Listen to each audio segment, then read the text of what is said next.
formation de tous. Alors pourquoi la formation et pourquoi est-ce que je dis que c'est absolument prioritaire? C'est parce qu'en fait on s'est rendu compte que si on ne savait pas ce que c'était que le psychotraumatisme, et vous y êtes confrontés tous les jours, si on ne sait pas ce que c'est que le psychotraumatisme, on fait des erreurs.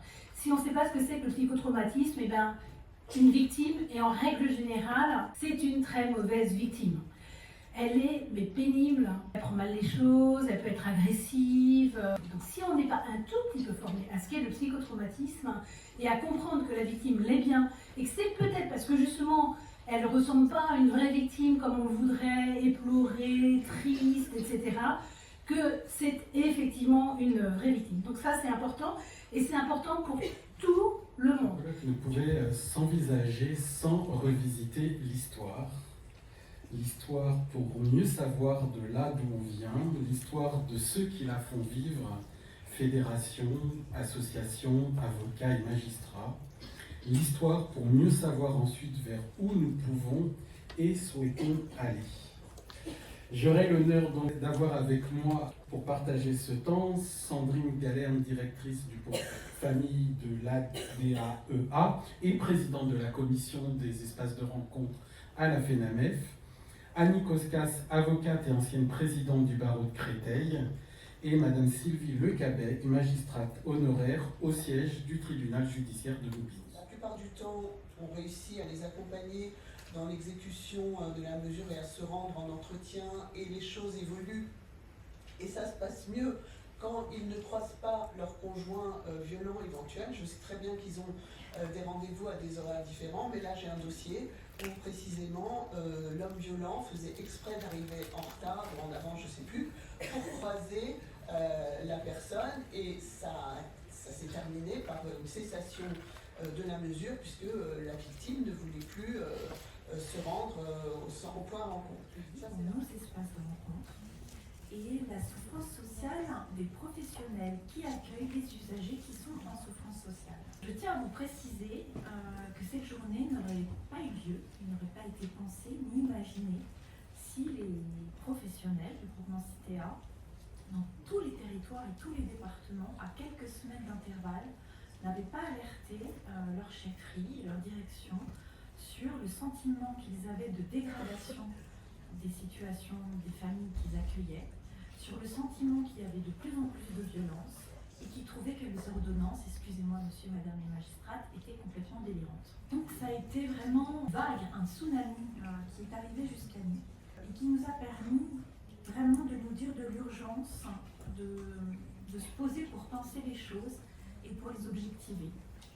Alors pour objectiver les choses, bien sûr, il y a toujours les chiffres. L'année dernière, dans les ordonnances, ou plutôt l'année d'avant, dans les ordonnances était cité 70% de violence intrafamiliale. En 2024, le chiffre a encore augmenté. On est à 75% cité dans les ordonnances, je le rappelle, de violence intrafamiliale. Ça ne veut pas dire que si ce n'est pas cité dans l'ordonnance, ça n'existe pas. Ça veut dire que ça n'a pas été rendu visible. En tout cas, le magistrat à ce moment-là n'était pas au courant.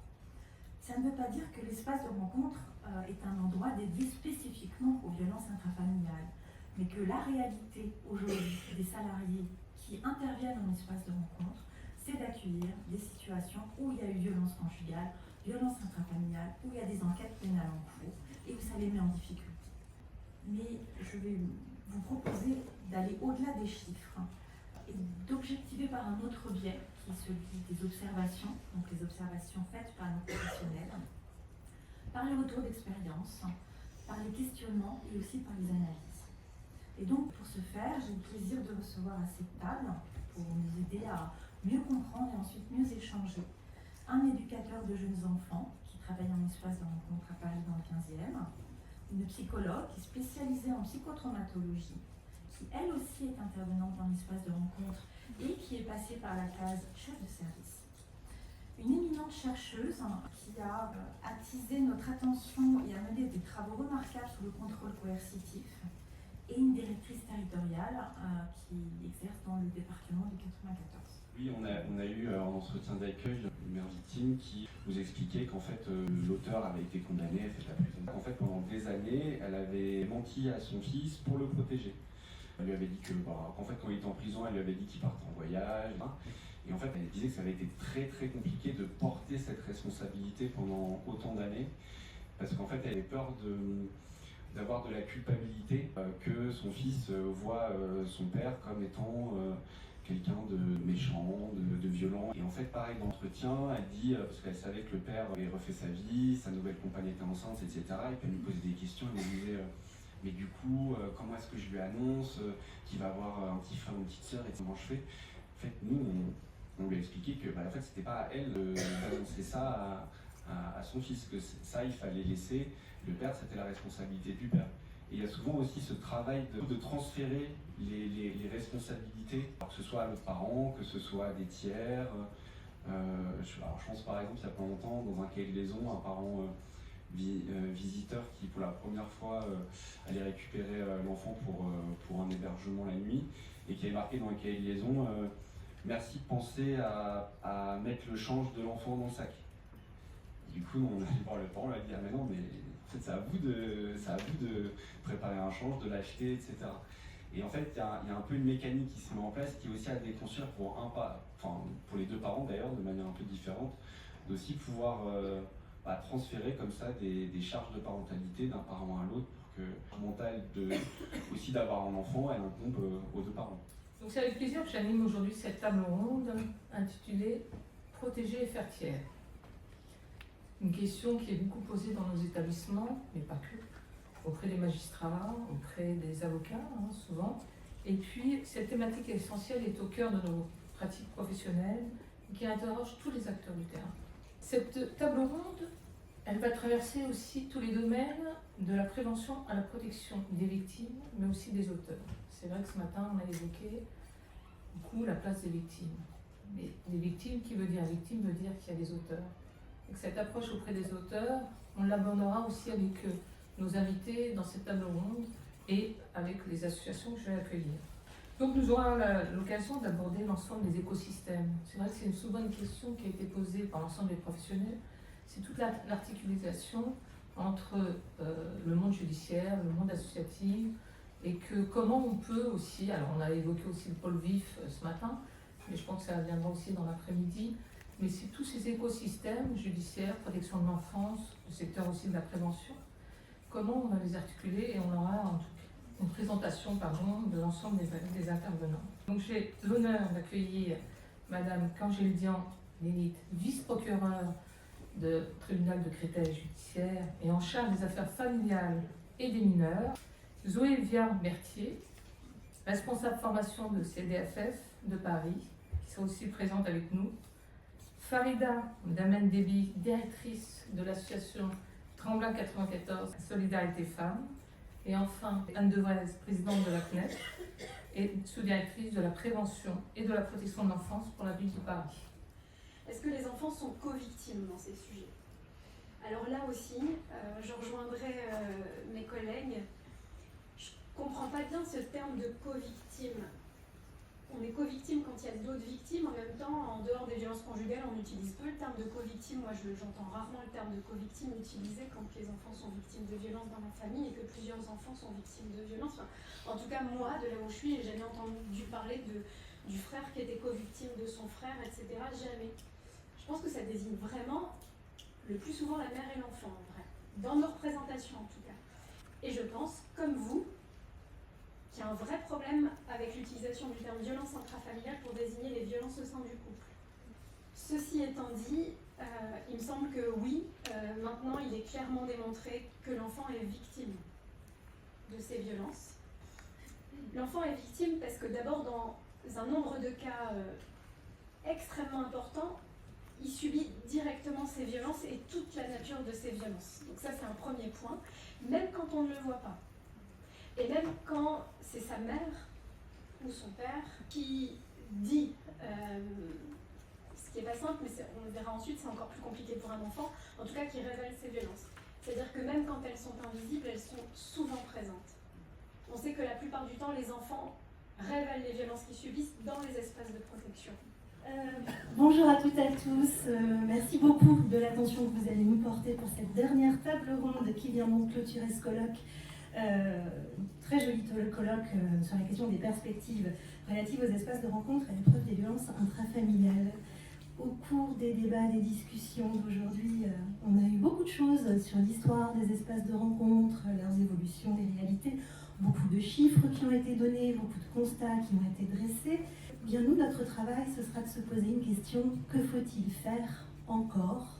Que peut-on imaginer? Quelle vision peut-on avoir? Comment peut-on penser dans un futur proche, ça ce serait mieux, les espaces de rencontre à l'épreuve des violences intrafamiliales? J'aurai à mes côtés 3 personnes pour cette table ronde. Je vais les présenter par ordre alphabétique. Alors, dans une assemblée qui est plutôt féminine, c'est sympa parce que par ordre alphabétique, je commence avec Éric Delemare. Éric Delemare, donc, représente évidemment défenseur des enfants, adjoint auprès de la défenseur des droits, Madame Claire Hédon. De nombreuses missions, bien sûr, au cœur desquelles se trouve celle du respect des droits de l'enfant, reconnue par la loi et inscrit dans la Convention internationale des droits de l'enfant, le respect aussi de l'intérêt supérieur de l'enfant, un intérêt qui doit être considéré comme primordial et prioritaire sur tout autre. Et puis, quelqu'un de très familier des espaces de rencontre, puisque dans de précédentes fonctions, il a été proche de ces dispositifs-là.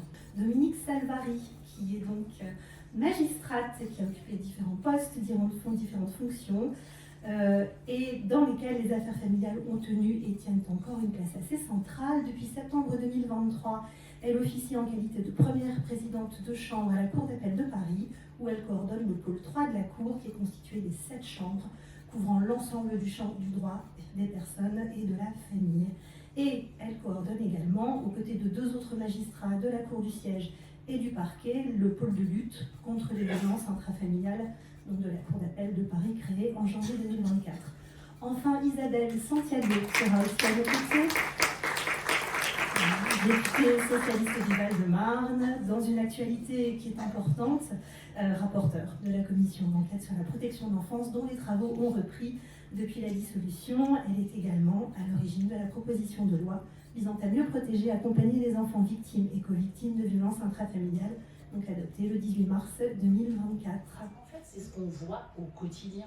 Ça ne peut pas durer.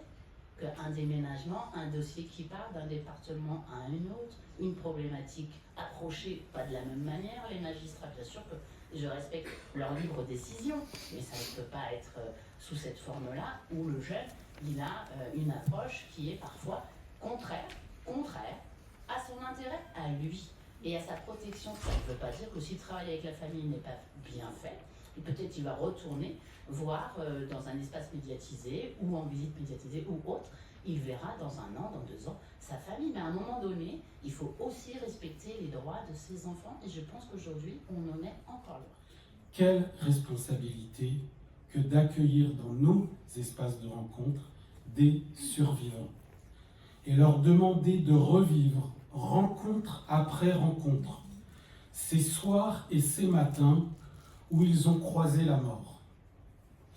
Sommes-nous tous conscients de la responsabilité qui nous incombe à tous, de ceux qui font la loi, de ceux qui financent, de ceux qui la prononcent, de ceux qui décident et de ceux qui font, qui construisent, qui imaginent et qui innovent? Que de questions me traversent encore. Comment protéger l'enfant qui parle de violence dans ces espaces? Toujours plus. Est-ce la place d'un enfant d'être co-victime ou est-ce la première victime? Comment être certain de sécuriser chaque mineur, chaque victime? Comment s'assurer que les décisions des magistrats se traduisent par des actions concrètes et cohérentes?